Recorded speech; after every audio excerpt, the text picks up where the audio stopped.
এই বর্ষার সময় এই রকম স্পেশাল রেসিপি হবে না, এটা তো হতেই পারে না। সেই জন্য আজকে এই ইলিশের স্পেশাল রেসিপি নিয়ে চলে এলাম। ইলিশ খেতে কে না ভালোবাসে? যারা খেতে ভালোবাসে না তারা বলবো বেরসিক, কারণ ইলিশ মাছ খেতে এত ভালো লাগে। আর সেটা যদি কেউ না খায় তাদেরকে বেরসিক না বলে আর কি বলবো। চলো আজকে করব সর্ষে পোস্ত ইলিশ, সেটাই তোমাদের সঙ্গে শেয়ার করছি।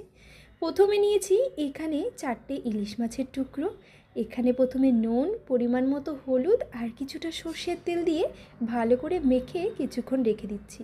আর এই রান্নাটা কিন্তু হবে কাঁচা মাছেরই, মাছটাকে ভেজে নয়। কিছুক্ষণ রেখে দিই আর চলো এইদিকে বাকি মশলাটা রেডি করা যাক। ইলিশ মাছ রান্না এত সহজ যে কোনো বাচ্চাই করতে পারবে।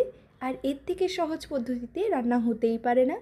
এখানে নিয়েছি কিছুটা পরিমাণে সর্ষে, কিছুটা নিয়েছি পোস্ত আর কাঁচা লঙ্কা দিয়ে একটা মিহি পেস্ট করে নিয়েছি। আর এই পেস্টটাকে কিন্তু ভালো করে সেঁকে নিয়েছি। সর্ষের যেই খোসাগুলো থাকে সেগুলো থেকে গেলে কিন্তু দেখতেও ভালো লাগে না আর খাওয়ার সময় মুখেও পড়ে। সেই জন্য সেঁকে নেবে, যেটা দেখতেও সুন্দর হয় আর খেতেও কিন্তু খুব ভালো লাগে। এবার চলো কড়াইতে দিয়ে দিলাম সর্ষের তেল, দিয়ে দিচ্ছি কালো জিরে ফোড়নে। এই যে সর্ষে পোস্ত রেসিপিটা রান্না করবে এতে কিন্তু কালো জিরেই ফোড়নে দেবে। কালো জিরেটা ফুটে উঠতেই দিয়ে দেবে এর মধ্যে কিছুটা হলুদটা কিন্তু তেলের ওপরেই দেবে, তাহলে হলুদের যে কাঁচা গন্ধটা থাকে সেটা আর একদমই থাকবে না। তারপর দিয়ে দেবে পোস্ত, সর্ষে আর কাঁচা লঙ্কার যে পেস্টটা করে রেখেছিলাম সেটাই দিয়ে ভালো করে নাড়াচাড়া করে পরিমাণ মতো জল দিয়ে জলটা ফুটে উঠতেই দিয়ে দেবে এর মধ্যে পরিমাণ মতো নুন আর একে একে মাছের পিসগুলো। এবার হালকা হাতে একটু নাড়াচাড়া করে ঢেকে দাও 5 মিনিটের জন্য। 5 মিনিট পর ঢাকনাটা তুললেই দেখতে পাবে একদম রেডি আমাদের সর্ষে পোস্ত ইলিশ। তো চলো 5 মিনিট পর ঢাকা তুলে দেখা যাক।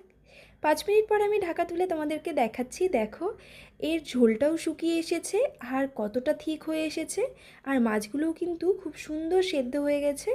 এবার হালকা আছে একটু নাড়াচাড়া করে নিয়ে দুটো কাঁচা লঙ্কা দিয়ে দাও। কাঁচা লঙ্কার কিছুটা ভেঙে দেবে, আবার 2-1টা গোটাও দিয়ে দেবে। তাহলে কি ঝালটাও ভালো লাগবে আর খেতেও কিন্তু অসাধারণ লাগবে। এবার নামানোর ঠিক কিছুক্ষণ আগে সর্ষের তেল দিয়ে আঁচটাকে বন্ধ করে আরও 2 মিনিট ঢাকা দিয়ে রেখে দাও। তাহলে একদম রেডি সর্ষে পোস্ত ইলিশ। চলো এটা এবার গরম গরম ভাতের সঙ্গে খাওয়া যাক। এই যে রেসিপি, এটা গরম গরম ভাতের সঙ্গে পেলে বাঙালিদের আর কিচ্ছু চাই না। আমারও সেই রকমই কিচ্ছু চাই না। তো আজকের এই রেসিপিটা কেমন লাগলো অবশ্যই কিন্তু কমেন্টে জানিও। ভালো লাগলে লাইক করো, শেয়ার করো আর সাবস্ক্রাইব করো। আর যারা আমার ইউটিউব চ্যানেল থেকে দেখছো তারা অবশ্যই কিন্তু ফলো করে পাশে থাকা বেল আইকনটি ক্লিক করে দিও, যাতে নতুন নতুন ভিডিও আপলোড করতেই সবার আগে তোমাদের কাছে পৌঁছে যায়। তো আরও নতুন নতুন কী রেসিপি বানানো যায় সেগুলো কিন্তু কমেন্ট করতে ভুলো না। টাটা, চলে আসবো আবারও নতুন একটা রেসিপি নিয়ে।